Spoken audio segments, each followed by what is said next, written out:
गुडघ्याच्या वाट्या जागेवर आहे तोपर्यंत। एकदा का गुडघ्याच्या वाट्या सरकल्या, इच्छा असून कीर्तनात येता येत नाही म्हणून संतांनी सांगितले, जव हे सगळं सिद्ध आहे। हात चालावया पाय तव तू आपले सोहित पाहे, तीर्थ यात्रे जाय चुकू नको। किंवा संत सांगतात परमार्थ करावा तरणा भाग्यवंत आणि नटे हरी कीर्तनात। भवसागर सहजपणे तरुण पार करायचा असेल तर तरुण हाच तरुण जाण्यास योग्य आहे। म्हणून जोपर्यंत आहोत तरुण तोपर्यंत घ्यावा परमार्थ करून, नाही तर जाताल मरून, लोक टाकतील तुम्हाला। म्हणून परमार्थ तोही योग्य वेळेत, वेळ निघून गेल्याच्या नंतर नाही। खूप सुंदर असं माई भगवती जगज्जननी कुलस्वामिनीच्या प्रांगणामध्ये केलेलं सुंदर असं एक दिवसाचं कीर्तनाचं आयोजन आहे। तुम्हा सर्वांच्या दर्शनाचा योग ज्यांच्यामुळे जुळून आलाय, तुमच्याच परिसरात होते पण दादाला माहिती नव्हतं, म्हटलं नंतर सांगावं जरा। पण ज्या वेळेला कीर्तनासाठी दादांचा कॉल आला, मला वाटलं कॅन्सल आहे का कसं आहे, कारण एकदाच फोनाला फक्त लिहून घ्या म्हणून, त्याच्यानंतर डायरेक्ट आजच फोनाला निघले का नाही। मला सांगायचंय तुम्हाला, तुम्हा सर्वांच्या दर्शनाचा योग आलाय। महाराष्ट्रामध्ये मृदंग क्षेत्रामध्ये अतिशय मोठं ज्यांचं नाव आहे, अगदी आमच्यापेक्षा खूप ज्येष्ठ आहेत, ज्ञानानं वयानं आमच्या गुरुदेवांच्या कीर्तनात वाजवतात, पण आमच्या गुरुदेवांनी सुद्धा तोंड भरून ज्यांचं कौतुक करावं असे असणारे मृदंगाचार्य आदरणीय हरिभक्त परायण आमचे विठ्ठल दादा ढोकर। बाकी आमच्या दादांचे सर्व विद्यार्थी मंडळ आहेत। कधी मला सांगायचं तुम्हाला, महाराष्ट्रात खूप मोठं नाव आहे दादांचं, पण कित्येक विद्यार्थी घडवण्याचं काम करतायत। कारण माणसाला जीवनात मोठं व्हायचं असेल तर गुरूंचं फार महत्व आहे। स्वतः सांगत नाही, माऊली ज्ञानोबा सांगतात, भावेविन देव नकळीने संदेह आणि गुरुविन अनुभव कैसाकडे। कारण गुरु हा संत कुळीचा राजा, गुरु हा प्राण विसावा माझा, गुरुविना देवा दुजा पाहता नाही त्रिलोकी। जीवनात गुरु करणं फार महत्वाचं आहे, तेही योग्य वेळेत। कारण एक वाक्य कायम सांगत असते, आमच्यावरती आहे ती गुरूंची कृपा। कधीतरी फक्त आम्ही युट्यूब वरती नाव ऐकायचो, विठ्ठल महाराज ढोकर, गोविंद महाराज शिंदे, फक्त गायन ऐकायचो आम्ही, वाटलंही नव्हतं आम्ही गायन करू की नाही। पण कीर्तनकार भगवंतार म्हणतात ना, अंतःकरणात फक्त भाव असावा लागतो। लाखों में किसी एक को चुनते हैं, अंदर के आवाज को सुनते हैं, बस याद कर फिर याद कर, नहीं हो जीवन बर्बाद कर, प्रभु सुन कर देर न लाएंगे, राधे राधे बोल शाम आएंगे, आएंगे शाम। मला सांगायचं जीवनात गुरु करणं फार महत्वाचं। ते बरेच जण म्हणतील ताई तुम्ही सांगता गुरु करावं, हे लेकरं लहान लहान त्यांनी केले गुरु, पण आमचं काय, माणसाने एकदा तरी जीवनात गुरु करावेत, नाही तर ₹100 द्यायला बाई मी गुरु केला, 2 दिवसाला गुरु बदलायला चालत नाही। तुम्हाला सांगते, माणसाने योग्य वेळेत, वेळ निघून गेल्याच्या नंतर नाही। एक आजीबाई होत्या 75 वर्षाच्या, मला म्हणे ताई तुम्हाला गुरु करायचं। कीर्तनात मी सांगितलं तुम्हाला गुरु करायचं, मला माळ घालायची तुमच्या हातनं। म्हटलं आजी वय किती? म्हणे 75। म्हटलं आजी अजून गुरु नाही केला का? आजी म्हणे ताई अहो गुरु केला होता। म्हटलं मग? म्हणे लग्न झालं, लग्नाच्या आधी केलं तर, लग्न झालं 2 वर्षात तो गुरु मेला। म्हटलं मग पुढे काय झालं? म्हणे ताई काय सांगावं, 35 वर्षाचे झाले का डबल एक गुरु केला। म्हटलं मग 45 वर्ष पूर्ण झालं तोही गुरु। तुम्ही जर बोलले ना तर एकमेकाच्या शेजारीची शपथ आहे तुम्हाला, तोही गुरु मेला। म्हटलं मग पुढे? आजी म्हणे ताई 55 वर्षाची झाली डबल एक गुरु केला। म्हटलं मग 65 वर्ष पूर्ण झालं तोही गुरु मेला। म्हटलं मग आता तुम्हाला गुरु करायचे म्हणजे योग्य वेळेत, वेळ निघून। आजीला म्हटलं आजी मलाही वाटेला होता का तुमच्या आधी, कारण गुरु प्रत्येकाच्या हृदयाला स्पर्श करणार भजन आहे का, माई भगवतीचं चिंतन तुम्हाला सांगणार आहे, पण हे सांगणं फार महत्वाचं आहे। कारण या माझ्या दादांसाठी सांगेल, माणसाने एक वेळेला केलेला अभ्यास संपल, पण गुरूंची कृपा माणसाच्या जीवनातली कधी संपत नाही, आणि आमच्यावरती आहे ती गुरूंची कृपा। म्हणून सुंदर असं भजन ऐका।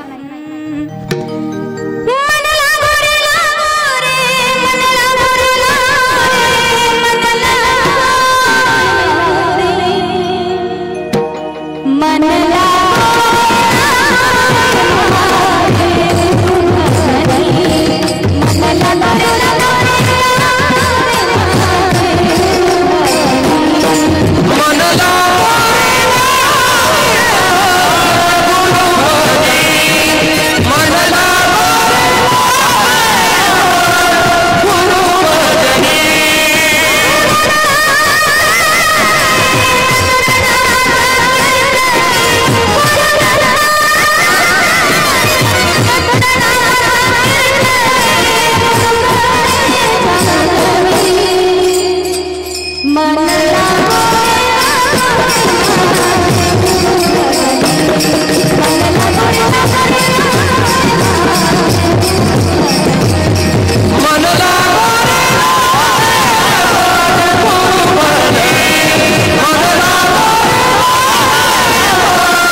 पवित्र अशा कार्यक्रमासाठी स्वतः कीर्तनकार आहेत. मनाचा मोठेपणा करून आले आहेत दादा. मला वाटलं होतं नाव सांगितलं तेव्हा खरंच येतील का म्हणून विचारलं, खरंच येणार आहेत.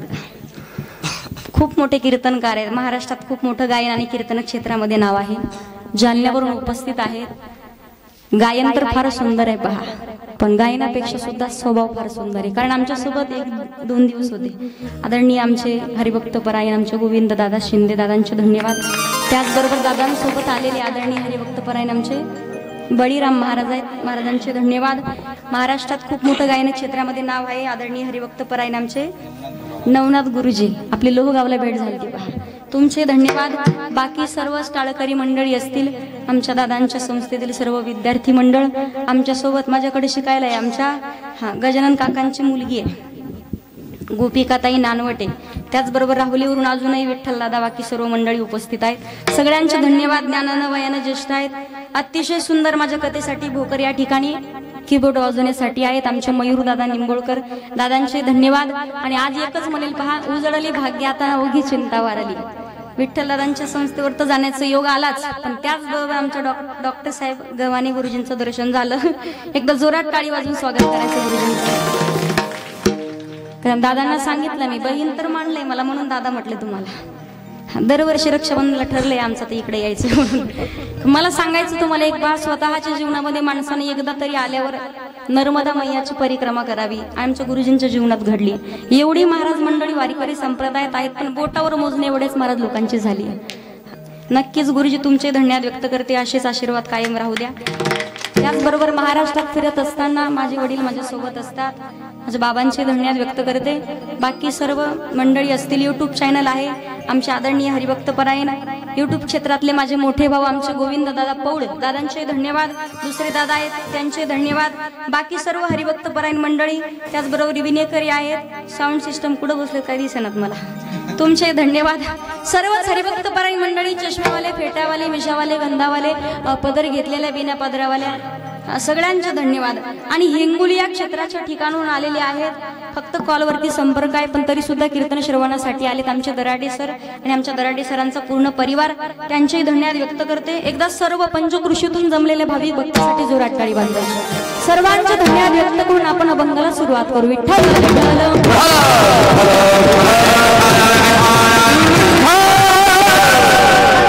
अभंग जगद्गुरु तुकोबारायांचा. पवित्र अशा महाराष्ट्राच्या मातीमध्ये अनेक संत मंडळी जन्माला आली आहेत, पण प्रत्येक संतांचा अधिकार मात्र वेगळा आहे. या महाराष्ट्राच्या मातीला खूप मोठं योगदान आहे. 3 सजावत देश को, सती संत और शूर, 3 लजावत देश को, कपटी कायर और क्रूर. आता लक्ष देऊन ऐका महिला मंडळ, आईनं संस्कार लावायचे, संतांनी संस्कृती सांभाळायची आणि वीरांनी देशाचं संरक्षण. सगळ्यात मोठी जबाबदारी असेल ती मातीची आहे पा. स्त्री शक्ती सर्वसामान्य नाही. नवरात्र उत्सवाच्या निमित्तानं कीर्तनाचं आयोजन आहे. माई भगवतीच्या प्रांगणामध्ये कुलस्वामिनीला आपण प्रत्येक जण प्रार्थना करतो, साकडं घालतो, भगवती आमच्या जीवनामध्ये कृपा कर आणि आमच्याही जीवनाचा उद्धार होऊ दे. प्रत्येक इच्छा, मनोकामना, संकल्पना पूर्ण करते, कारण ती आपली आई असते पहा, ती आपली माता आहे. तिथे आल्याच्या नंतर प्रत्येक इच्छा पूर्ण होतात. आता महिला मंडळ 9 दिवसाचा उपवास म्हटलं, पहिल्या दिवशी घटस्थापना होते.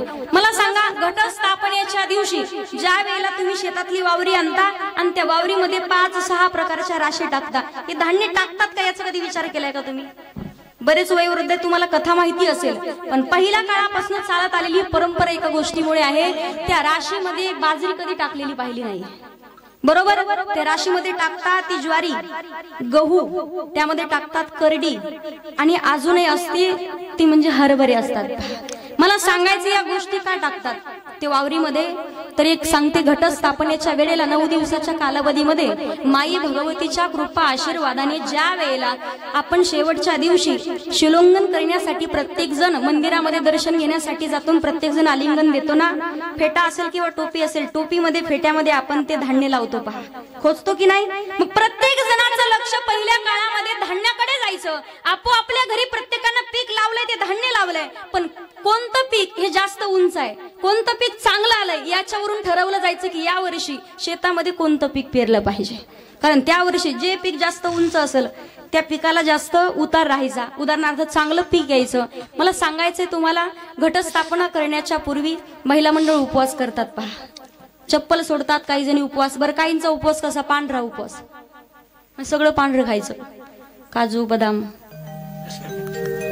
दही दूध परत ती साय खायची. खातात की नाही मला सांगा. दरवर्षी एक काम करा महिला पुरुष मंडळी, यांनी उपवास धरला, दुसऱ्या दिवशी घटस्थापना की अगोदरच्या दिवशी यांचं वजन मोजायचं 60 किलो भरणार. पण नवरात्र झाल्यावर 9व्या दिवशी वजन मोलायचं नाही, 80 किलो भरली तिथून पुढं. माणसाचं वजन वाढतं, कमी होत नाही. माई भगवती नवरात्र उत्सव आला की सध्याच्या काळात प्रत्येक जण नवऱ्याला फासा घालते. कोणता? 9 रंगाच्या 9 साड्या घेतात. कधीतरी कदाचित सांगते तुम्हाला, सध्याच्या काळात नवरात्र उत्सव म्हटलं भाग्यवान आहेत आपण सगळेजण. अगदी दादांच्या प्रत्येकानं शब्दाला मान देऊन कीर्तन ठेवले तुम्ही. कारण काय ठिकाणी जा दांडिया ठेवतात पहा. मी सांगू, पुरुषानं स्वतःच्या हातात दांड्या घेऊन टिपऱ्या घेऊन खेळणं म्हणजे स्वतःच्या हातानं हातामध्ये बांगड्याचा चुडा घातल्यासारखं आहे. कारण ते खेळ खेळण्यासाठी स्पेशल गुजराती आहेत. आपल्याकडे तो खेळ नाही. आपल्या हातामध्ये ती शोभते छत्रपती शिवाजी महाराजांची तलवार चालायला शिकवली पाहिजे. 9 दिवसाच्या कालावधी माणसाला जीवनात खरंच जर दांडिया टिपरी खेळून काय होणार आहे आपल्याला. पण सध्याच्या काळात स्त्री शक्तीने गोष्ट लक्षात ठेवायची. एका वेळेला माई भगवतीच्या अंगावरील वस्त्राकडे तुमचं लक्ष गेलं नाही तरी चालेल, पण माई भगवतीच्या हातातल्या शस्त्राकडे आपलं लक्ष पाहिजे. कारण स्वतःचं रक्षण करण्यासाठी स्वतः आपण आज घोड्यावरती बसायला शिकणं गरजेचं आहे. आपण तलवारबाजी शिकणं गरजेचं आहे. आपण सध्या लाठीकाठी शिकणं गरजेचं आहे. कारण कोणते प्रकार घडत चालले आहेत. माई भगवतीला स्वतः आपण साकार केलं पाहिजे आणि ते विचार सध्या आचरणात आणण्याची गरज आहे. रक्षण स्वतः केलं पाहिजे. मुलीला प्रशिक्षण दिलं पाहिजे. 9 दिवस आहेत ना तुमच्याकडे, ठेवा लाठीकाठी शिकवण्याचं प्रशिक्षण दिलंच पाहिजे मुलीला. कारण सध्याच्या काळात गरजेचं आहे ते. पुरुष मंडळीला वाटतं, कित्येक भावाला वाटतं आमच्या बहिणीकडे कोणी वाईट नजरेनं पाहू नये. सुंदर असे विचार सांगत असते पहा. तुम्हाला वाटतं ना तुमच्या बहिणीकडे कोणी वाईट नजरेने पाहू नये, तुम्ही दुसऱ्याच्या बहिणीकडे वाईट नजरेने पाहू नका. जग तुमच्या बहिणीच्या केसाला धक्का सुद्धा लावणार. नवरात्र उत्सव म्हणजे तरी काय, जीवनाचा उद्धार आहे आपल्या याच्यामध्ये. माई भगवतीचे एवढे मोठे उपकार आपल्या जीवनात आहेत. तीच माई भगवती आपल्या घरामध्ये ज्या वेळेला सरस्वती म्हणून येते ना, त्यावेळेला ती ज्ञान दान करण्याचं कार्य करते. हंसावरती बसून शारदे, मयुरावरती बसून हंसावरती बसून शारदे, मयुरावरती बसून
सरस्वती म्हणून आली ना तर ज्ञान दान करण्याचं कार्य करते.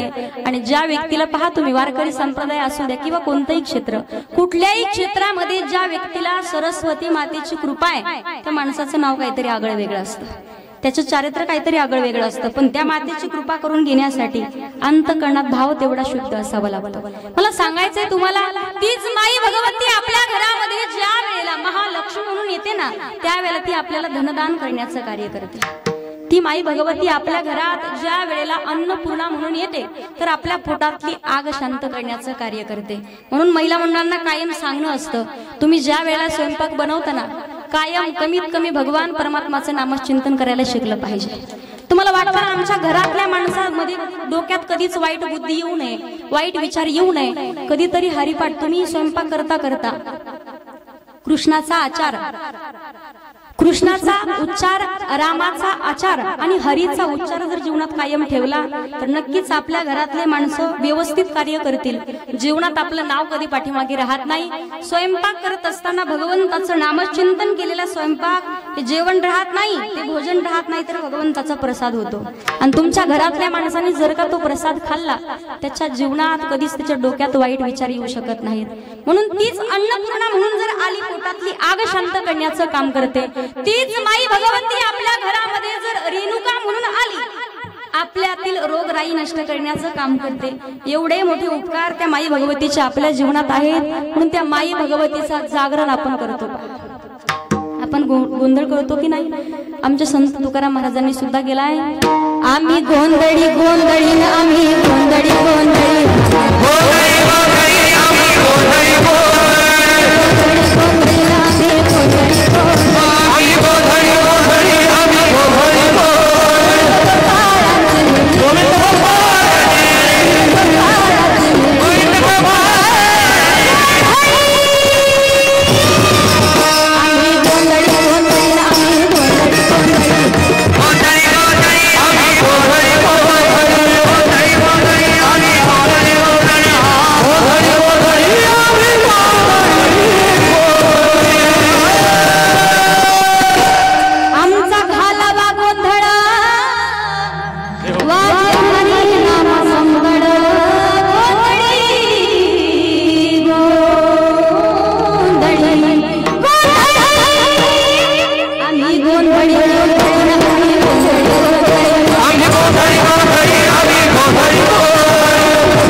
आपण करतो 9 दिवसाच्या काळात. मी सांगू तुम्हाला, मग माझा सगळ्यांना प्रश्न आहे. आजपर्यंत नवरात्र उत्सव प्रत्येक जण साजरा करत आलाय. हा गोंधळ जर कोणी घातलाय तुम्हाला माहितीये का? या विश्वातला सगळ्यात पहिला गोंधळ कोणी घातला? एखाद्या जणाला माहिती असेल. कोणी घातला? नाही सांगणार तुम्ही बरोबर, मला माहिती. ऐका, आमचे गुरुदेव कायम सांगतात, विश्वातला सगळ्यात पहिला गोंधळ घातला त्यांचं नाव आहे दक्ष महाराज. घातला का? त्यालाही कारण आहे. एका वेळेला ब्रह्माजींनी, पहिले मानस पुत्र आहेत नारदजी आणि दुसरे आहेत दक्ष महाराज. दक्ष महाराजांना सांगितलं प्रजापती पद देतो, पण मला सृष्टीच्या निर्मितीसाठी मदत करायची. ज्या वेळेला दक्ष महाराजांना सांगितलं सृष्टी निर्मितीसाठी मदत करा, दक्षांनी 10,000 पुत्राची निर्मिती केली आणि त्या पुत्रांना अरण्यात पाठवलं. सांगितलं तपश्चर्या करा आणि तप झाल्याच्या नंतर जेव्हा तुम्ही परत याल त्यावेळेला तुमचं शुभमंगल, तुमचं लग्न लावून देतो असं सांगितल्याच्या नंतर 10,000 पुत्र अरण्यात गेले, तपश्चर्या केली. कित्येक वर्ष तप केल्याच्या नंतर तपश्चर्या पूर्ण करून ज्या वेळेला 10,000 पुत्र पित्यांकडे निघालेले आहेत, त्यांना माहिती आता गेल्यावर आपलं लग्न लागणार आहे. पण मध्येच अडवलं ते शेंडेवाले बाबा, माहितीत ना तुम्हाला? नारदांनी अडवलं. अखंड भजन करायचे. नारायण रम रमना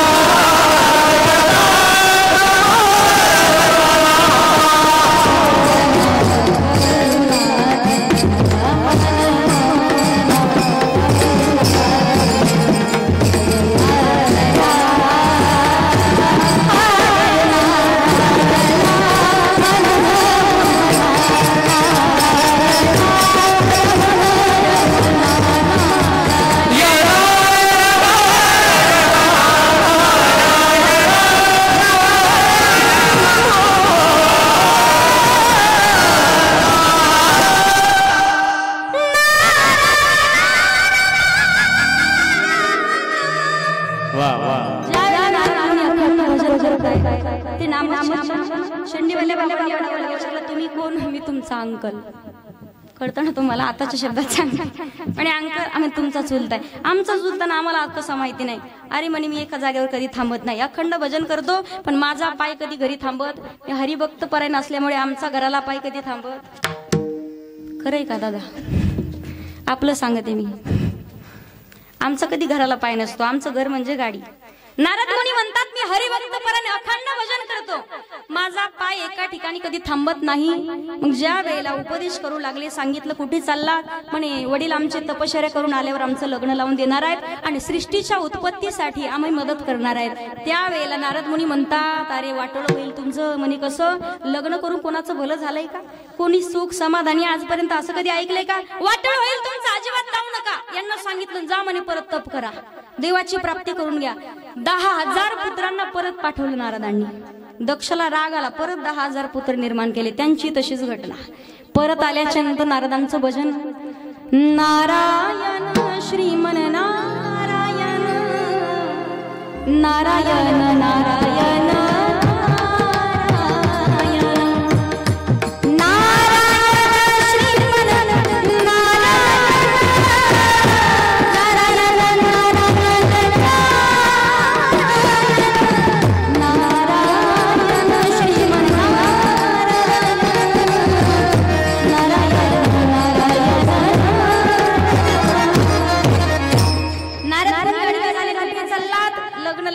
आमचे वडील सृष्टीच्या निर्मितीसाठी आम्ही मदत करणार आहेत. वडिलांना सांगितलं अरे प्रपंचामध्ये संसारात पडले तर वाटोळं होईल, कोणाचं भलं झाले लग्न करून.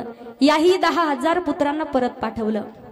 हिमालयाच्या बाजूला दक्ष महाराजांचा आश्रम आहे, कनखल आश्रम. कनखल आश्रमाच्या मध्ये सांगितलं परत जाऊ नका, अरण्यामध्ये जा, तप करा. तप करण्यासाठी त्याही पुत्रांना पाठवलं.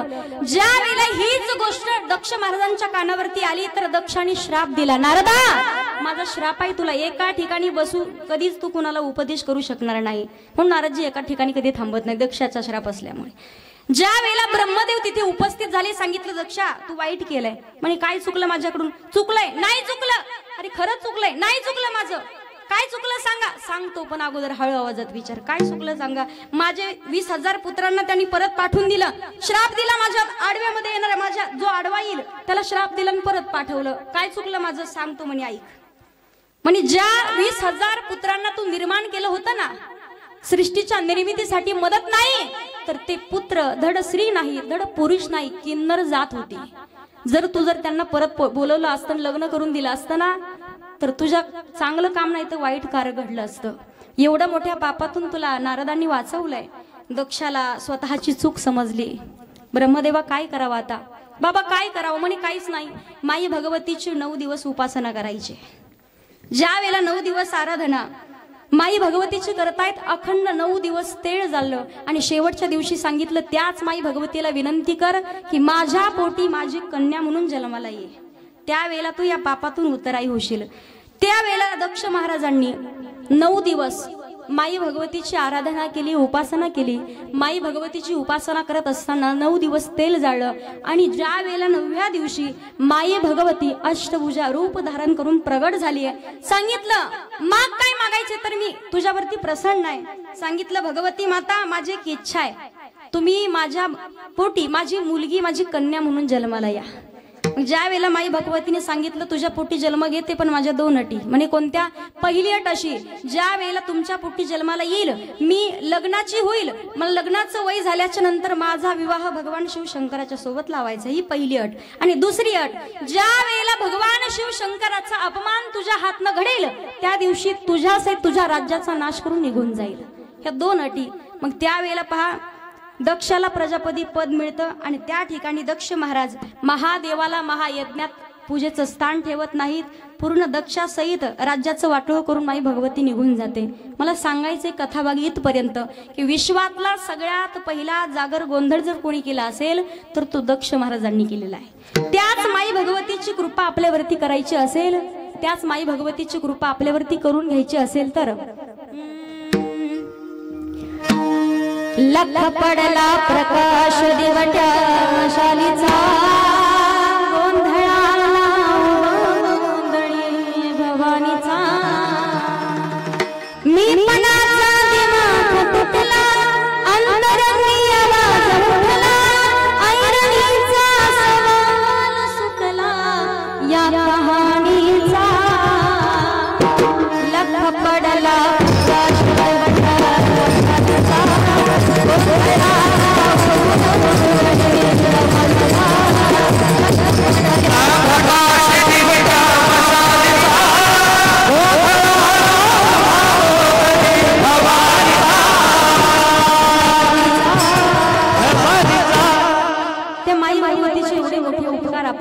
भावामध्ये आहेत. भगवान शिव शंकराच्या जीवनात सुद्धा शिवशाला पहिली वेलांटी पहा. शिवशंकराच्या जीवनातून वेलांटी म्हणजे पार्वती मातेचं प्रतीक आहे. ही जर वेलांटी काढली तर खाली काय उरतं बोला. शव म्हणजे काय प्रेत आणि मराठी शब्द त्याला मड म्हणतात पहा. आपल्यामधून जर शिव वेलांटी निघून गेली तर भगवान शिव शंकराला सुद्धा किंमत उरत नाही. आपण तोपर्यंत जिवंत आहे जोपर्यंत आपल्यामध्ये शिव आहे. ज्या दिवशी शिव निघून जाईल त्या दिवशी आपलं शिव झाल्याशिवाय राहत नाही. म्हणून त्याच माई भगवतीचे कृपा पात्र होण्यासाठी श्रद्धायुक्त अंतःकरणानं त्या माई भगवतीची उपासना आणि त्या भगवतीची आराधना करावी लागते.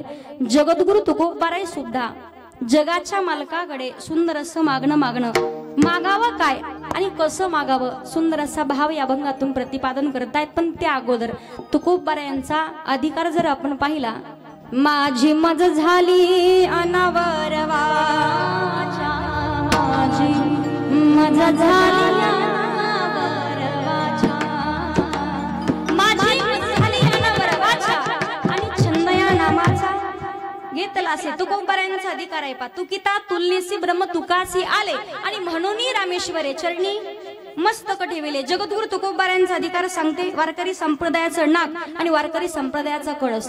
बरोबर की नाही. माणूसही सुंदर दिसतो, माणसाची सुंदरता त्याच्या नाकाला जेवढा शेंडा जास्त तेवढा म्हणून दिसायला. बोला ना तुम्ही, एकमेकीच्या नाकाकडे नका पाहू. मी विचारते तुम्हाला, नाकाला जेवढा शेंडा तेवढा म्हणून दिसायला. म्हणता की नाही पप्याचे पप्पा, पप्याला पोरगी पाहायला जा बरं, पण अगोदर नाका डोळ्यात पहा. दिसायला काळी असू द्या, सावळी असू द्या, नकटी असू द्या, बुट्टी असू द्या, फक्त आताच्या काळात म्हणतात कशी असू द्या. पहिल्या काळात पाहिजे सावळीचे, बुट्टीचे, उंचचे. मला सांगायचंय तुम्हाला, नाकाला शेंडा फार महत्वाचा आहे. किती बाई देखणी असू द्या. तुम्हाला सांगते तुमच्या गावात बाई फार सुंदर आहे, एवढी गोरी पान, पण नाक म्हणजे नुसतं बसटन एवढी एवढूसं नाक. आणि पप्याच्या बापाला विचारते नद घालून, पप्याचा बाप सांगा ना कशी दिसते. मला काला माहिती अख्ख्या गावात आपलंच भूती, पण सांग पप्याची माय अगं अख्ख्या गावात तुझ्यासारखी बाईच नाही. मला सांगायचे नाकाला शेंडा पाहिजे, नाकाला धार असावी, फक्त धार नसावी. बरोबर की नाही. तर काही काही जणांना 12 महिने पाऊस काळा नाकाला शेंडा पाहिजे पहा. आणि ज्या बाईला झाले तिनं कधी स्वयंपाकाला बसायचं, पुढचं त्याच्या पुढचं सांगत नाही मी तुम्हाला. मला सांगायचंय नाकाला शेंडा पाहिजे. किती सुंदर असू द्या, नाक नसेल काय करावे ती 32 सलग.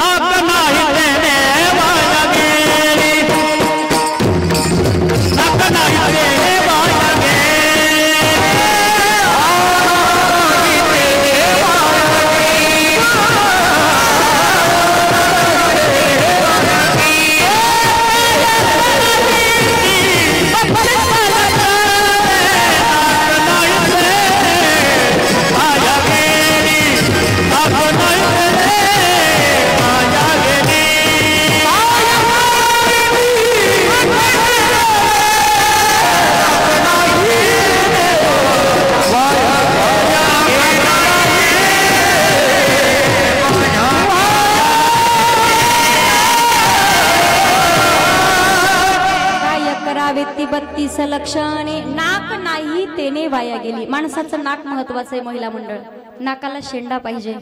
तुम्हाला माझ्या नाकाकडे नाही पाहायला सांगितलं, आपल्या नाकाला शेंडा नाही. नाकाला शेंडा असावा. वारकरी संप्रदायाचं नाक जगद्गुरु तुकोबार आहेत आणि तुकोबारायांचा अधिकार जगण्याचा पाया, चालण्याचे बळ,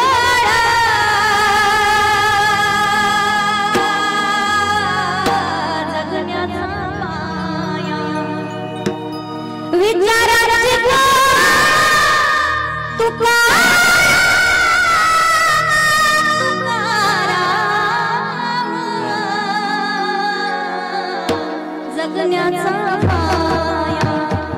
अधिकार संपन्न तुकोबार आहेत. तुकोबारायांचा अधिकार सांगते तुम्हाला, जगाच्या मालकाकडे मागणं मागणं, कायम मागत राहणं माणसाचा स्वभाव आहे. कधीच न मागणं हा संताचा स्वभाव आहे. आणि जे मागत नाही त्याला मागण्याची अपेक्षा धरणं हा देवाचा स्वभाव आहे. मनुष्य कायम मागत राहतो. जगाचा मालक पाठीमागे लागतो भक्तांच्या, पण भक्त कधी मागत नाहीत.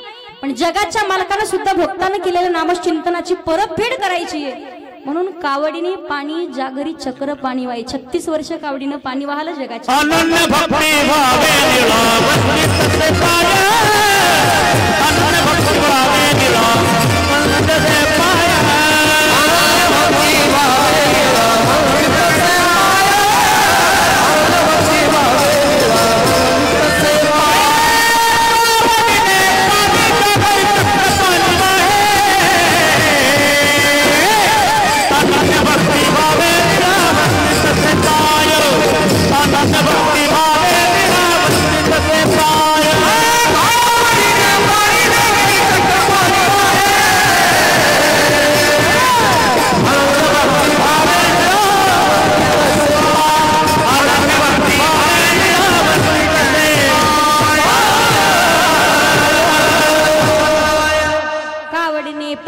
घरी चक्र पाणी वाहे अनन्य भक्ती भावे निळा वंदी त्यांची पाये। जगाच्या मालकांना कावडीने पाणी वाहायला सांगू तुम्हाला।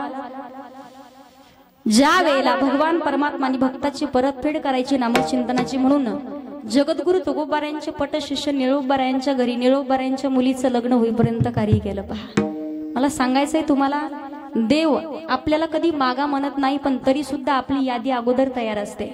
पण संतांना कधी म्हटलाच नाही भगवंत तुम्ही मागू नका, कायम देवानं विनंती करावी मागा मागा, पण संत मागतात अकल्प आयुष्य व्हावे तर या कुळा माझ्या सकळा हरीच्या दासा भगवान काही मागणे हे आम्हानुचित। वडिलांची रीत जाणत असो किंवा संत मागतात हेची दान देगा देवा आणि तुझा विसरण व्हावा किंवा देवा माझे मना लागो तुझे देवा माझे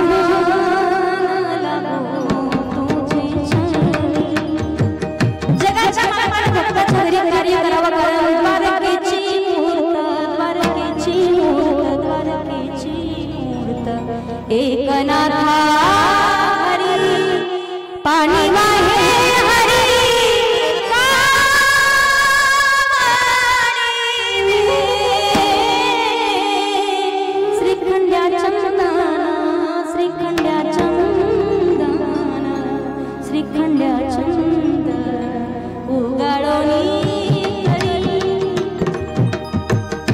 जगद्गुरु तुकोबाराय सुंदर असा भाव मांडतायत।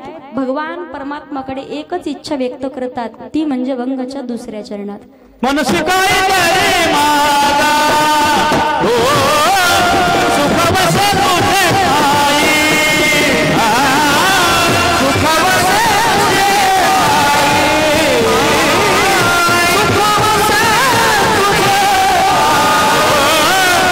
सुख बसे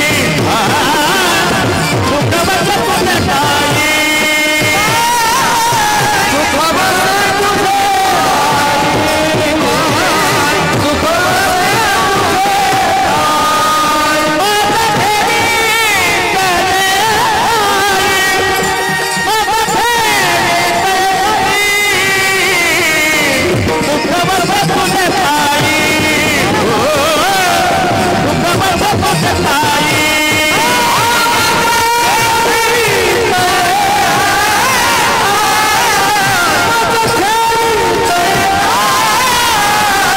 सुख बसे तुझे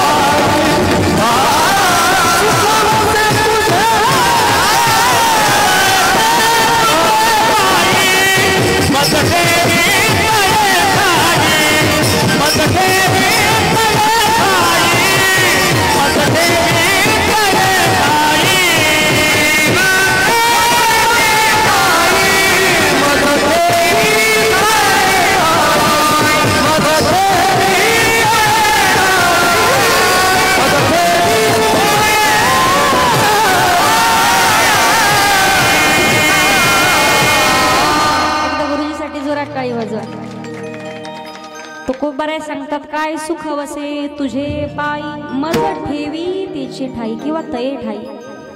तुकोबारांनी सुंदर असा भाव सांगितलाय। पा सगळ्यात विश्वातलं सुख कुठे असेल तर देवाच्या चरणाजवळ आहे, भगवान परमात्माच्या चरणाजवळ सुख आहे। तर मी तुम्हाला सांगेल माणसानं कधी मागावं, डोक्यावर बसण्याच्या ऐवजी चरणाजवळ बसलेलं कधी चांगलं। माणूस त्याला आपलंसं करून घेत असतो। जगाच्या मालकाला सुद्धा ज्या वेळेला आपण चरण देवाचे धरून बसू त्यावेळेला भगवान परमात्मा सुद्धा आपल्याला जवळ करतो। देवाला मागावं काय हे सुद्धा समजलं पाहिजे। जगाच्या मालकाला मागावं, भगवान अखंड विश्वातलं सुख तुझ्या चरणावरती आहे। भगवान परमात्माला मागावं, कारण चरणाजवळ बसल्याचा फायदा तुम्हाला सांगते। एका वेळेला महाभारताचं युद्ध होणार होतं दुर्योधन आणि अर्जुन भगवंताला भेटण्यासाठी आले. सगळ्यात पहिले आले दुर्योधन. दुर्योधन आल्याच्या नंतर भगवंताच्या डोक्याजवळ बसले, बरोबर, आणि चरणाजवळ. नंतर येऊन अर्जुन बसले. भगवान परमात्मा ज्या वेळेला उठून बसले त्यावेळेला सगळ्यात पहिले कोणाकडे पाहिलं? सगळ्यात पहिले अर्जुनाकडे पाहिलं. अर्जुनाकडे पाहिलं तर दुर्योधन रागवला. दुर्योधन म्हणे, देवा, अरे सगळे त्याच्या अगोदर मी आलो आणि खुशाल त्यांच्याकडे पाहता, त्याच्यासोबत गप्पा मारता.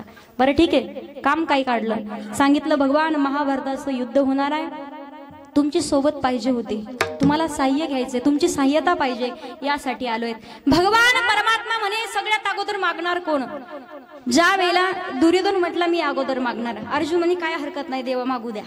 पण भगवान परमात्माने सांगितलं, जो अगोदर मागेल, ज्याला पाहिजे, दोन गोष्टी देण्यासाठी आहेत. एकीकडून माझं पूर्ण सैन्य राहील आणि एकीकडून मी स्वतः राहील. पण मी स्वतः ज्याच्याकडून आहे, मी हातामध्ये शस्त्र धरणार नाही. वाटलं तर महत्वाच्या 4 गोष्टी सांगेल. 4 गोष्टी सांगेल. ज्या वेळेला दुर्योधन म्हणे, देवाला घेऊन काय करता, या अगोदर सांगते शस्त्र धरणार नाही, त्याचा काय उपयोग आहे? आपल्याकडे सैन्य कामाचं आहे. कारण आपल्याला देवाकडून पाहिजे. देव सध्या कोणाला नको आहे, देवाकडून पाहिजे. देव नको, पण ज्या दिवशी देवाकडून काही मागण्यापेक्षा देवाला जर आपलं सगळून घेतलं ना, जगाचा मालक कायम आपल्यावरती कृपा करत राहतो. मग त्यावेळेला दुर्योधनानं सैन्य मागितलं, भगवंताला नाही. पण विजय कोणाचा झाला? बोला, अर्जुनाचा झाला. कशामुळे?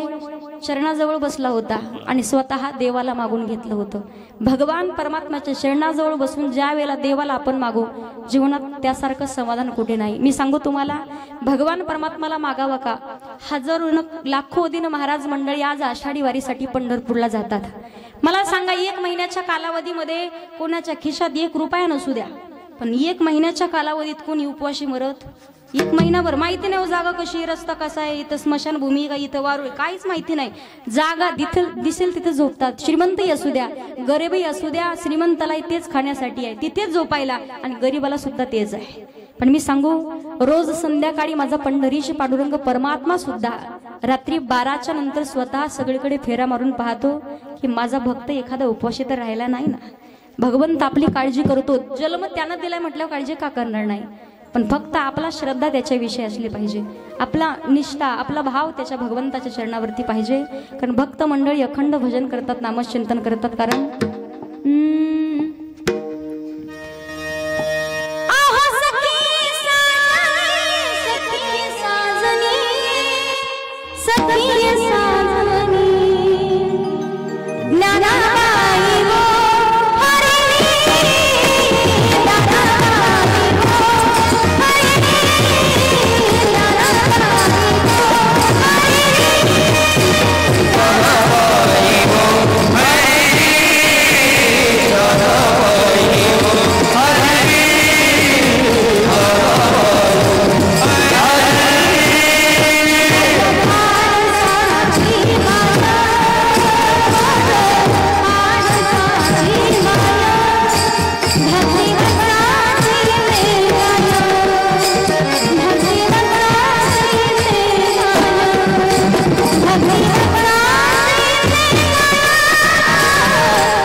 परमात्म्याचं नामचिंतन करतायत. सांगायचं काय मला, देवाच्या चरणाजवळ जी सुख आहे ते विश्वात कुठे नाही. मी सांगू, माणसावरती भगवान परमात्माची कृपा व्हावी, माणसाला देवत्व प्राप्त व्हावं नवल नाही.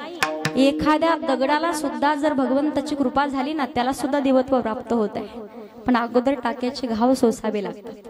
मी तुम्हाला सांगू, संत नामदेव महाराज सांगतात, भगवंताला एक विनंती करायची, मनुष्य करीसी तरी भक्तीचे निमिषे, परी तुझे द्वारी वसे ऐसे करी. श्वान करीसी तरी उच्चिष्टाचे निमिषे, परी तुझे द्वारी वसे ऐसे करी. भगवान उदक करीसी तरी सडियाचे निमिषे परी तुझे द्वारी वसे ऐसे करी वृक्ष करीसी तरी तुळशीचे निमिषे परी तुझे द्वारी वसे ऐसे करी पाषाण करीसी तरी रंग शिळाचे निमिषे परी तुझे द्वारी वसे ऐसे करी नामा म्हणे विठो कीर्तनाचे निमिषे परी तुझे द्वारी वसे ऐसे करी। भगवान परमात्म्याच्या चरणाजवळ मी सांगू कधीतरी असं वाटतं आपल्याला मानवाचा जन्म भेटून उपयोग नाही, भजन लवकर करणार नाही, पण कदाचित पंढरीश पांडुरंग परमात्मा योगी 28 विटेवरी उभा चरणाजवळ आहे कोण वीट। कधीतरी प्रश्न पडतो ती भाग्यवान आहे ती जगाच्या भगवान परमात्म्याच्या चरणाखालील वीट। प्रत्येक जण आजपर्यंत एक भजन ऐकत आलाय पहा। कुठली ती होती माती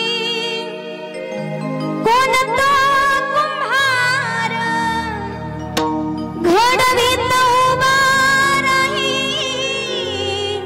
पहा विश्वंभर तिच्यामुळे पंढरपूर झाले कीर्तिवंत तिच्यामुळे पंढरपूर झाले कीर्तिवंत विठ्ठलाच्या पायी वीट झाली भाग्यवंत विठ्ठलाच्या पायी वीट झाली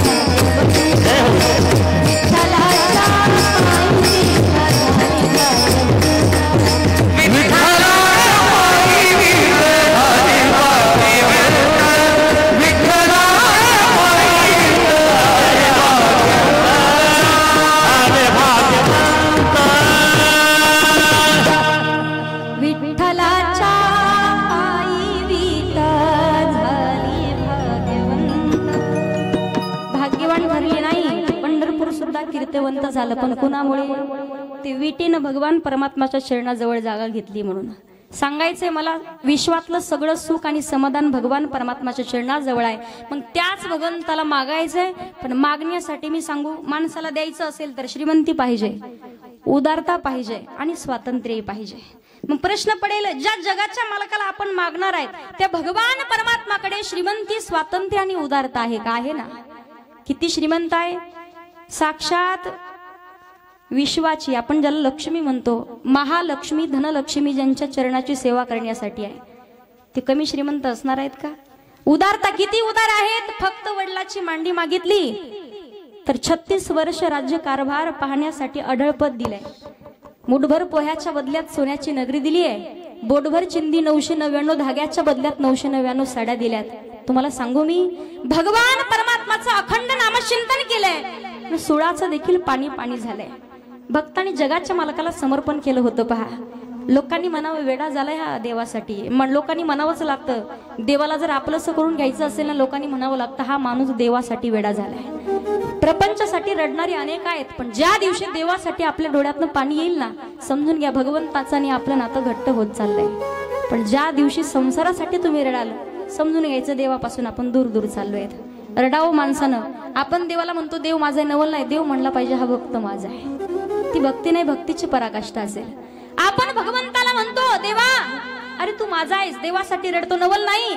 ज्या दिवशी भक्तासाठी जगाच्या मालकाच्या डोळ्यात पाणी येईल ना आपल्यासाठी त्याच्या डोळ्यात पाणी आलं पाहिजे। समजून घ्यायचं ती भक्ती नाही, भक्तीची पराकाष्ठा। एवढं उदार अंतकरण आहे भगवान परमात्माचं। अंतकरणातलं फक्त शुद्ध भाव पाहून उष्टी बोरी खावत जगाच्या मालकानं। कधी कधी लोक म्हणतात ताई आम्ही जर नैवेद्य दाखवला तर देव खात नाही, खाऊ घालण्याचा भाव तसा नाहीये तुमचा। कधीतरी म्हटलंय की एखाद्या नामदेव महाराजांसारखं देवा अरे नैवेद्य खाण्यासाठी ये नाहीतर तुझ्या चरणावर डोकं फोडून गेलं, नाही म्हणणार आपण कधी। कोण कहते हे भगवान आते नहीं तुम मीरा के जैसे बुलाते नहीं, कौन कहते हैं भगवान खाते नहीं बेर शबरी के जैसे खिलाते नहीं, कौन कहते हैं भगवान नाचते नहीं गोपियों की तरह तुम नचाते नहीं, कौन कहते हैं भगवान सोते नहीं, माँ यशोदा की जैसे सुलाते नाही। भगवान परमात्मा येतो आपल्यासाठी, अंतकरणातला भाव तेवढा शुद्ध असावा लागतो। एवढं उदार अंतकरण आहे भगवान परमात्माचं। जगाचा मालक आपल्यासाठी कोणतंही कार्य करण्यासाठी तयार आहे। मी तुम्हाला सांगू, 18 विश्व दारिद्र्य सुदाम देवाच्या व्रती, पण तरी सुद्धा मुठभर पोहे दिलेत।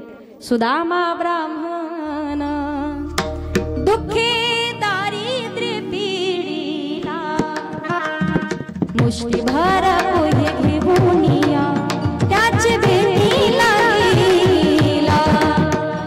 शुद्ध भाव देखून या गावी सोनियाचा दिला, शुद्ध भाव देखून या गावी सोनियाचा दिला।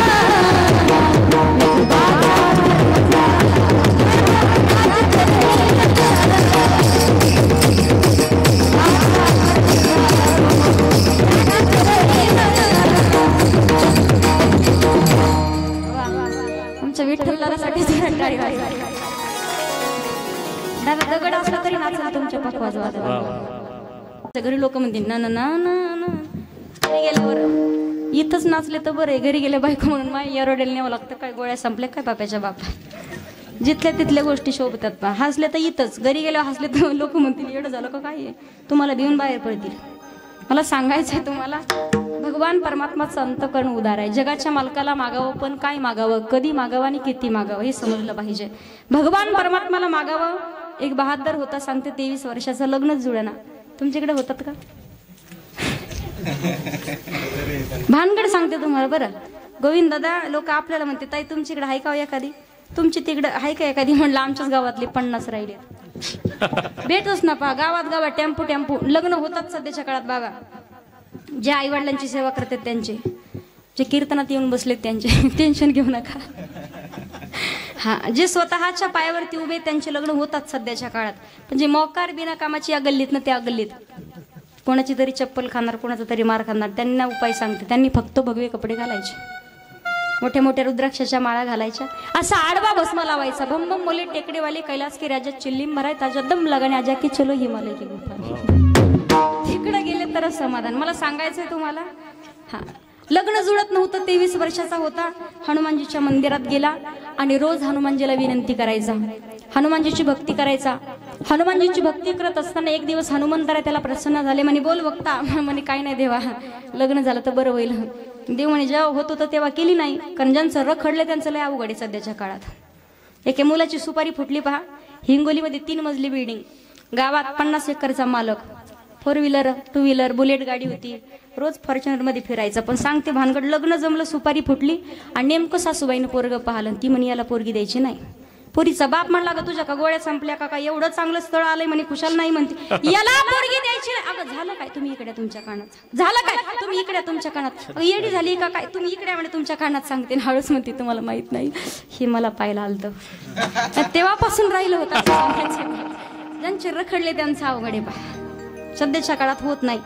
हनुमंतराय म्हणतात, अरे जेव्हा होत होतं तेव्हा नाही, पण तुला लाज वाटते का जरा, तुझ्या डोक्यात का बटाटे भरले का काय, म्हणे मलाच कोणी नाही दिली म्हणून इथंय मी, तू माझ्या कडाला जा म्हणे माझ्या गुरुदेवांकडे। मग प्रभू रामचंद्राच्या मंदिरात आला, त्यानं भजन चालू केलं, श्रीराम जय राम जय राम, श्रीराम जय राम जय जय राम। प्रभू रामचंद्र त्याला प्रसन्न झाले, म्हणे बोल बघता काय पाहिजे, काय नाही भगवान लग्न झालं तर बरं होईल।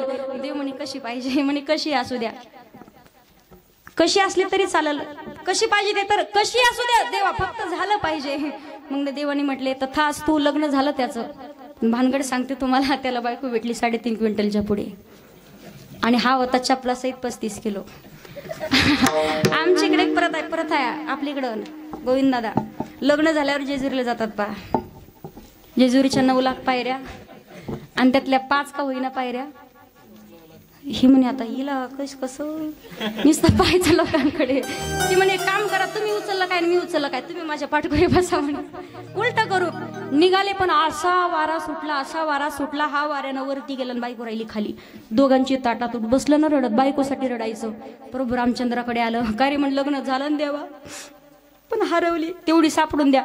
प्रभू रामचंद्र म्हणतात माझीच हरवलेली नाही सापडली, मला माझ्याकडे कशाला आला, जा म्हणे माझ्या शिष्याकडे. मग आला कुठे, हनुमंतरायाच्या मंदिरामध्ये.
प्रसन्न झाले म्हणे, बोल भक्ता म्हणे, काय नाही देवा लग्न झालं पण बायको हरवली सापडून द्या. हनुमंतराय म्हणतात हा हे काम करेल मी, कारण मला सांगायचंय तुम्हाला. हनुमंतराय म्हणतात माझी गुरुमाता मी शोधून दिली तर तुझे का देणार नाही. मागण्याचं ठिकाण माणसाला समजलं पाहिजे, कधी मागावं. बरं जगाच्या मालकाला नक्कीच मागावं. अभिमान नुरे कोड अवघेची पुरे, प्रत्येक इच्छा पूर्ण करतो पण काय करावी साधने, फळ अवघेची येणे. भगवंत प्रत्येक इच्छा पूर्ण करतो पण त्याचा स्वभाव आहे घे शेतेवा देशी ऐसा असं शिवदार, देतो मात्र पण अगोदर घेतो. मग देवाला द्यावं, काय द्यावं मला सांगा. महिला मंडळ तुमच्या घरी तुमचे जावाई जेवायला आले, उदाहरणार्थ जावायाचा आवडतीचा पदार्थ करायचा आहे तुम्हाला, तुमच्या जावायाला आवडतं का हे तुम्ही कोणाला विचारणार? थोडंसं मोठ्यानं बोला माय. कोणाला विचारणार? मुलीला, बरोबर. हा, जावायाला काय आवडतं हे जसं तुमच्या मुलीला माहिती आहे ना, तसं देवाला काय आवडतं हे संताला माहिती. म्हणून आवडे देवासी तो ऐका प्रकार, नामाचा उच्चार रात्रंदिवस. आवड प्रत्येकाची वेगळी आहे. जीवाची आवड, संताची आवड आणि भगवंताची आवड. आता महिला मंडळाची आवड वेगळी. महिला मंडळाला आवडतं साडी आणि सोयाबीन खुरपायला. काय आवडतं तुम्हाला? सोनं आवडतं की नाही? 75 वर्षाची म्हातारी विठ्ठल दादा मालकाला रोज म्हणायचं, पप्याचा बाप अख्खं आयुष्य गेलं तुमच्या सोबत पण मला कधीच नाही केला फुटका. असं ती मालकाला म्हणी. काय म्हणी? मला नाही केला फुटका. मालकाला राग आला, दुकानात गेला, 100 रुपयात 1 किलो सोनं. तुमच्याकडे आहे का ज्याला कसल्याही प्रकारचा टॅक्स? हा, ते आणि ही नेमकी बचत गटाची अध्यक्ष होती. पहा, बचत गटाचे अध्यक्ष असल्यामुळे तुम्हाला सांगायचंय, यांच्या मैत्रिणीच्या मुलीचं लग्न 4-5 जणी सोबत घेतल्या, पण दुसऱ्या 4 जणी मोठ्या घरच्या होत्या. 24 कॅरेट कोणाकडे, 2 तोळे कोणाकडे, 5 तोळे कोणाकडे, 6 तोळे कोणाकडे, 10 तोळे ओरिजिनल सोनं. हिच्याकडे 100 रुपयात 1 किलो, पण सगळं खोटं, काहीच कामाचं नाही. लग्न ज्या वेळेला मैत्रिणीच्या मुलीच्या लग्नासाठी गाडी करून गेल्या, अध्यक्षानं गाडी पाहिली, लग्नाला गेल्या पण लग्न लागेपर्यंत चोरांचा डोळा नुसता यांच्या सोन्यावर. चोरानं जसं सोनं पाहिलं, चोर म्हणे आजी सोनियाचा दिन. चोरांनी सोनं पाहिलं ना, आनंद झाला, उड्याच मारल्या. 4-5 जणीच गाडीत दिसल्या, अशी आड रानात यांची गाडी अडवली. चोरांनी चाकू दाखवला, उतरा खाली. सगळ्या जणी खाली उतरल्या. जे मोठ्या घरच्या होत्या ना त्या म्हणे बाई सोनं परत भेटेल पण जीव नाही भेटायचा. पटकन काढून दिले पण हिचं खोटं असून देईना अध्यक्ष. अशी हाणली चोरांनी. परत चोराच्या माराच्या भेनं दिलं दादा काढून. पण काढून दिलं ग बसाव की नाही. परत मग ती जा घेऊन जा, 100 रुपयात सगळं आणलंय. चोर म्हणे बाईमुळे दिवस फुकट गेलाय म्हणे, खुशाला सांगते 100 रुपयात सगळं आणलंय. परत चोरांनी परत येऊन हाणली. अशी हाणली की तोंड सुजलं. भले एवढं तोंड सुजतोर मार खाल्ला. मग बसाव की नाही. परत म्हणती मूड दे हाणलं, हाणूनचे हाणलं, पाप्याच्या बापापेक्षा कमीच हाणलं. सांगायचं काय, मला आवड प्रत्येकाची वेगळी आहे. जीवाची आवड संताला आवडत आहे. माझ्या जीवीची आवडी, माझ्या जीवीची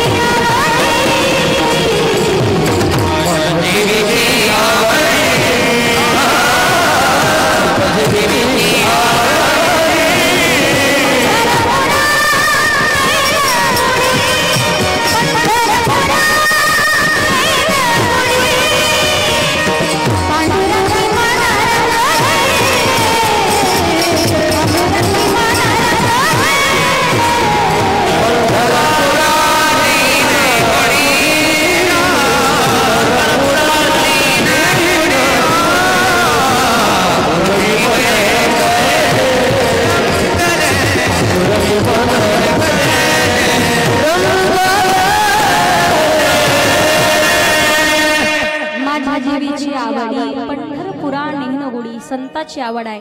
आणि अखंड भक्तांना नामचिंतन केलेलं भगवंताला आवडत आहे. मग तुम्ही म्हणाल ताई भजन केलं तर फायदा काय? फायदा आहे ना. तयाच्या चिंतने निरसेल संकट आणि तराल दुर्गट भवसिंधू. आता आपल्याला देवाचं भजन आठवतं पण कधी? नेमकं तुम्ही रात्री शेतात जाऊ आणि शेतात रात्री 12 वाजता जेव्हा घराकडे निघाले तेव्हा लक्षात येवा आज अमावस आहे.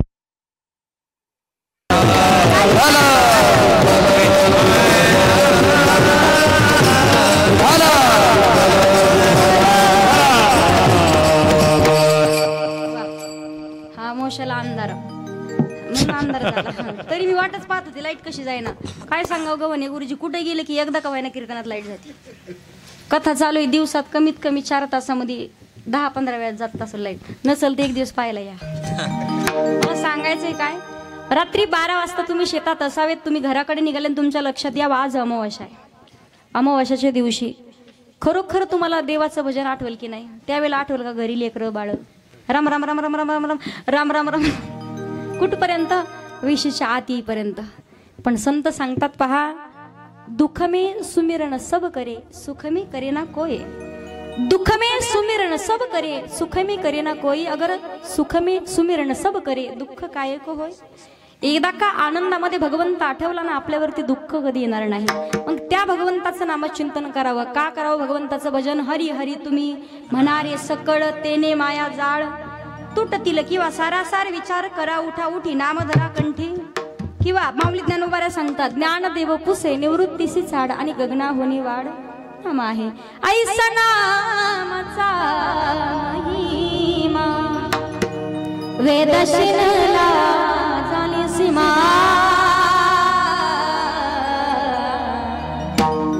घेता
प्रतीक पापाची. तुमच्याकडे टाय वळायची पद्धत नाही काय? विठ्ठलला काय भानगडी यांची?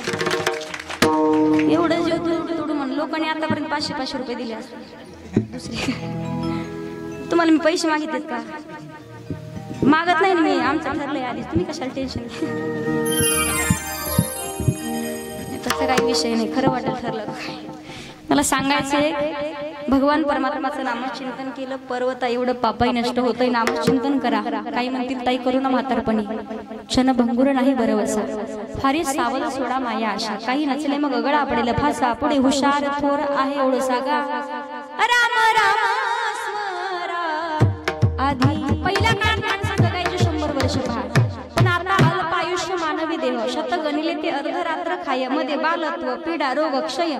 काय भजनासी उरले ते पाहे का. छत्रपती शिवाजी महाराजांची मावळी पाय दीपडाची दीपड दिसायचे. लिंबू फेकला तर विश्वर बसेल. आणि नारळ जर शेंडीला मांडलं तर नारळ सुद्धा शेंडी लटकायचं. आता तांदूळ सुद्धा बसत नाही. सुपडा साफ झालंय सारं. मला सांगायचंय तुम्हाला लिंबू ठेवायला जागाच नाही. रुबाबदार मिशा पहिल्या काळात असायच्या. पण ती माणसं एक एक मावळा 5-5 पाचून दे खायचा. गुरुजी किती? 5-5 पाचून दे. 5 पोळ्याचा 1 पाचून द्या. 5-5 25 चपात्या एका टायमाला खायचा. आता करूच मरल. 25 चपात्या एका टायमाला. आता दिवसभर एकच चपाती खात. एवढी एवढी हात पाय भली मोठी ढिरीन माई म्हणती माव वाघ. कशाचं वागन कशाचा का? पहिल्यासारखे वाघ नाही राहिले आता. पहिले माणसं वेगळे होते पहा. रुबाबदार दिसायचे. सांगायचं मला तुम्हाला माणूस कधी जाईल सांगता येत नाही. पण रामाचं भजन तोपर्यंतच जोपर्यंत आपल्यामध्ये आत्माराम आहे. एकदा का हा आत्माराम निघून गेला राम ते म्हणावं लागतं. म्हणून संत तुळशीदासजी सांगतात पहा. बिनु सत्संग विवेक न होई.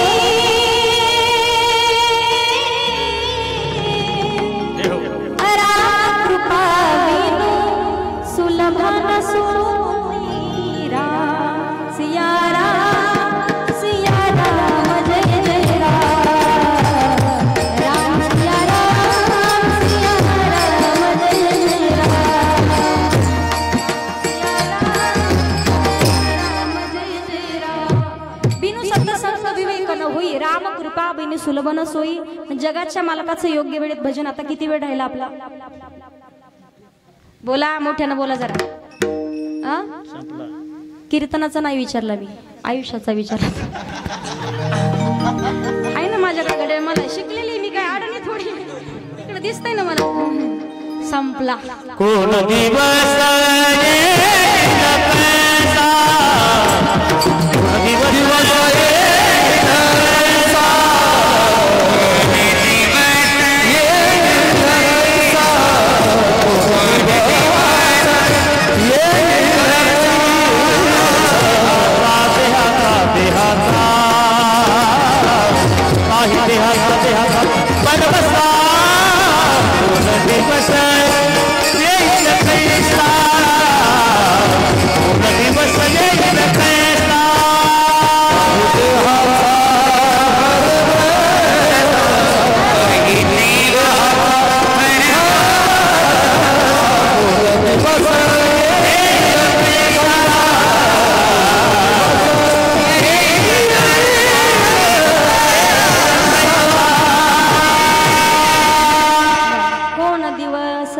कैसा नाही देहाचा भरवसा.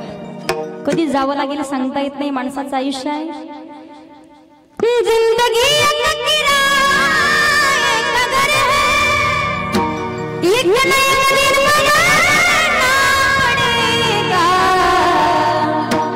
मौत जब तुझे आज देगी घर से बाहर निकलना पड़ेगा. मौत जब तुझे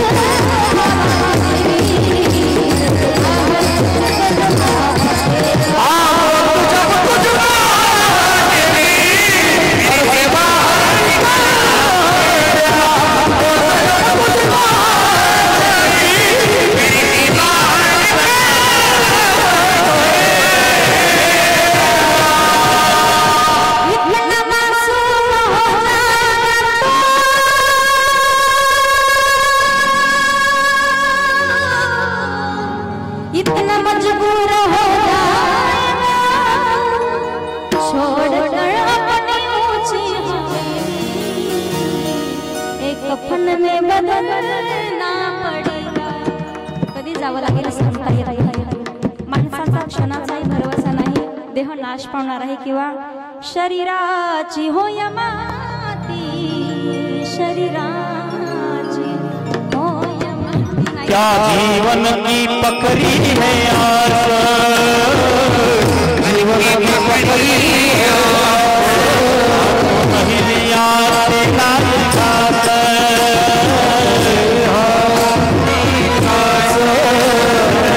जाएगा, दम निकल जाएगा रोशनी का. क्या भरोसा है जिंदगी का, क्या भरोसा है जिंदगी का, क्या भरोसा है जिंदगी का.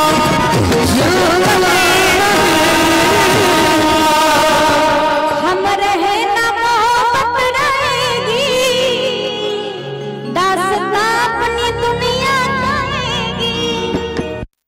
नाम रह जाएगा, नाम रह जाएगा, नाम रह जाएगा आदमी का.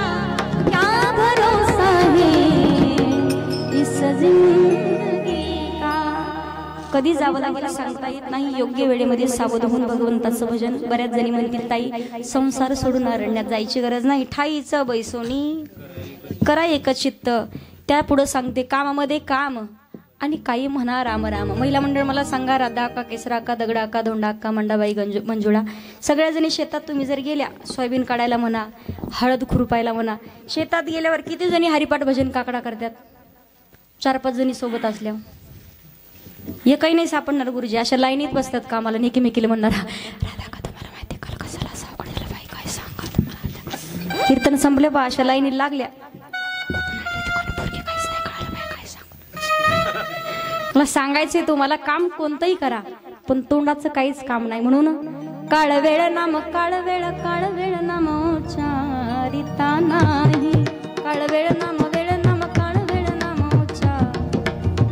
दोन्ही पक्ष पाही उत्तरती. योग्य वेळेमध्ये सावध होऊन भगवान परमात्माचं नामचिंतन. जगद्गुरु तुकोबाराय सांगतात, विश्वातलं सगळं सुख तुझ्या चरणाजवळ आहे आणि जगात देवाशिवाय आपलं कोण नाही. बरं एकदा का आई वडील निघून गेले निस्वार्थ मनानं प्रेम करणारे, ऐसे कळवळ्याची जाती आणि करी लाभविन प्रीती. बाकी नंतर बहीण कुणाची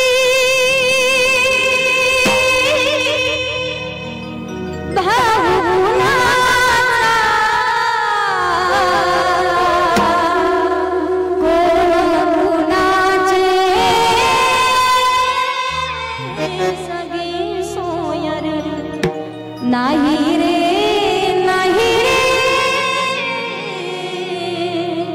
नाही कोणा नाही रे नाही रे नाही कोणा. जगात एकदा काय वडील निघून गेले ना, विठ्ठल माझा माझा माझा माझा म्हणा म्हणताना सगळ्या जोरात म्हणा. बऱ्याच वेळ झाले तुमचे उत्तरलेले तोंड पाव वाटत. जोरात म्हणा सगळ्यांनी. नाही म्हटलं ते एकमेकाच्या शेजाऱ्याची शपथ. तुम्ही सुद्धा यांना काही आपल्याला बोलतं सगळ्यांनी म्हणायचं, विठ्ठल माझा विठ्ठल माझा मी विठ्ठलाचा.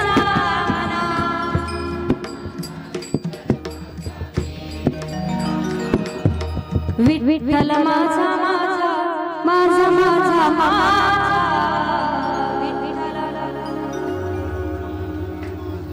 एक काम करू आपण अगोदर मावशा घेऊन तोपर्यंत मी खाकरून खोकरून कशाला धरायला म्हणजे आवाज कोणाचा शिल्लक येतोय पाहू. महिला मंडळ एकदा डोक्यावर पदर घ्या. भजन झाले की परत काढून टाका. जोरात म्हणा सगळ्यांनी.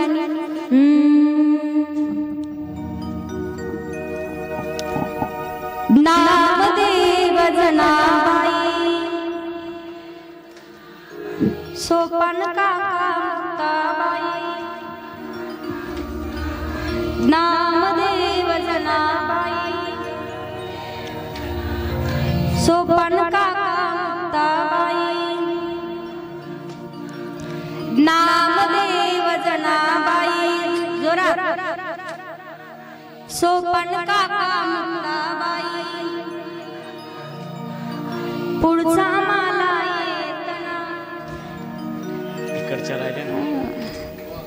काय भजन केलं तुम्ही?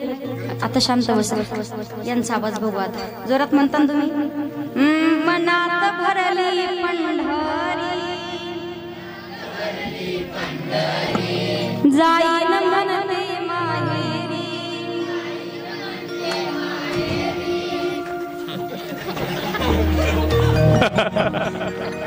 वा वा वा वा. तुम्ही कुठे जाता? वाह वाह, टाळी वाजवा एकदा तुम्ही तुमच्यासाठी. मला सांगायचंय जगाच्या मालकाशिवाय आपल्या जगात कोण नाही. म्हणून संत सांगतात देव पहावयासे गेलो तेथे देवची गुणी आढेलो. देव माझा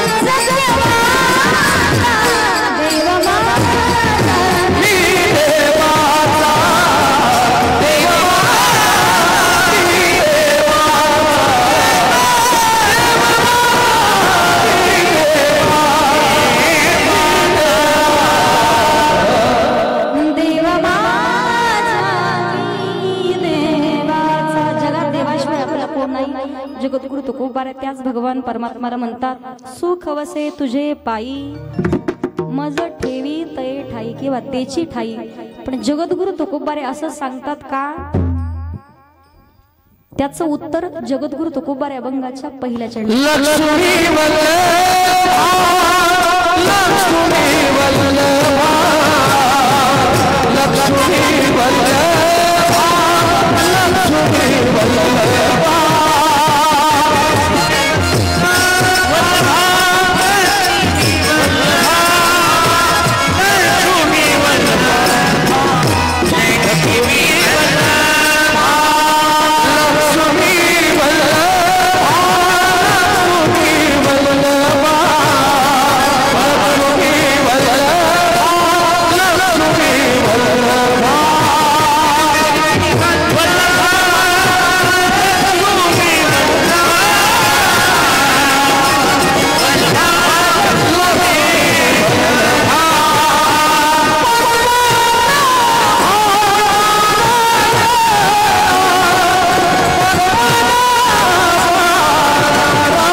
माणसाच्या डोळ्यात पाणी येईल असं गायन करतात.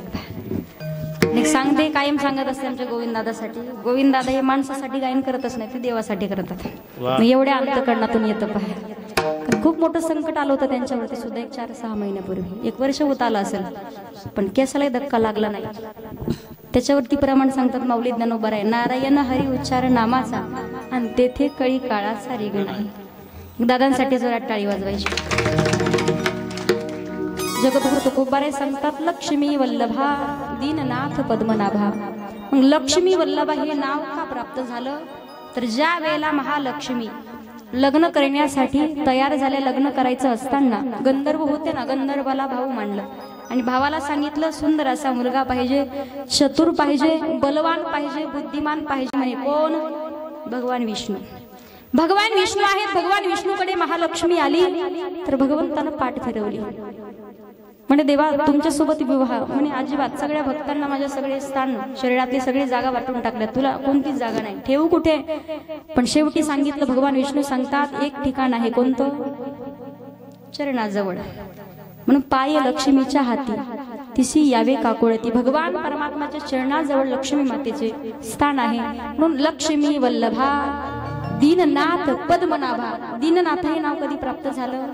कोठे गुंतलासी द्वारकेच्या राया आणि वेळ का सखया लावेला, दीननाथ ब्रीद सांभाळी आपुले, दीननाथ ब्रीद सांभाळी आपुले. दीननाथा भगवान परमात्माला, म्हणून तुकोबाराय सांगतात लक्ष्मी वल्लभा दीननाथ पद्मनाभा. तुकोबारायांनी सांगितलं प्रत्येक इच्छा मनोकामना संकल्पना पूर्ण करतात, पण माझी अल्पही वासना तू तो उदारांचा राणा. आणि अगदी शेवटच्या चरणात तुकोबाराय सांगतात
अभंगाच्या शेवटच्या चरणात तुकोबाराय सांगतात तुका म्हणे भोगे पीडा केली धाव वेगे, किंवा सुख वसे तुझे पायी मज ठेवी त्याची ठाई. वारकरी संप्रदायाच्या नियमानुसार एकदा सर्वांनी हातवरती घ्या, महिला पुरुष सगळ्यांनी भजन करायचे. विठोबा रखुमाई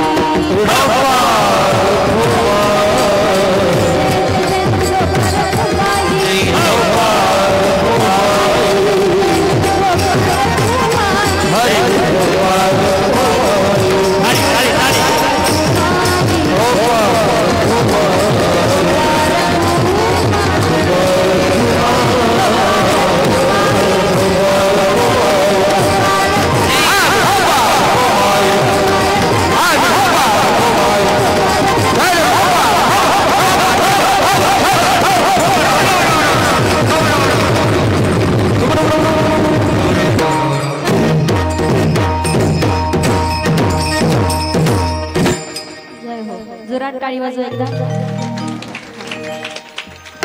हात घ्या खाली सगळ्यांचे. हे नाही सांगायची गरज, वाटपणीच बाद नाही याची. वा, वारकरी संप्रदायाच्या नियमानुसार अभंगाचा विस्तार करण्याचा प्रयत्न केला आहे. ज्यांच्यामुळे सेवा करण्याचा योग प्राप्त झाला आदरणीय हरिभक्त परायण महाराष्ट्रामध्ये मृदंग क्षेत्रामध्ये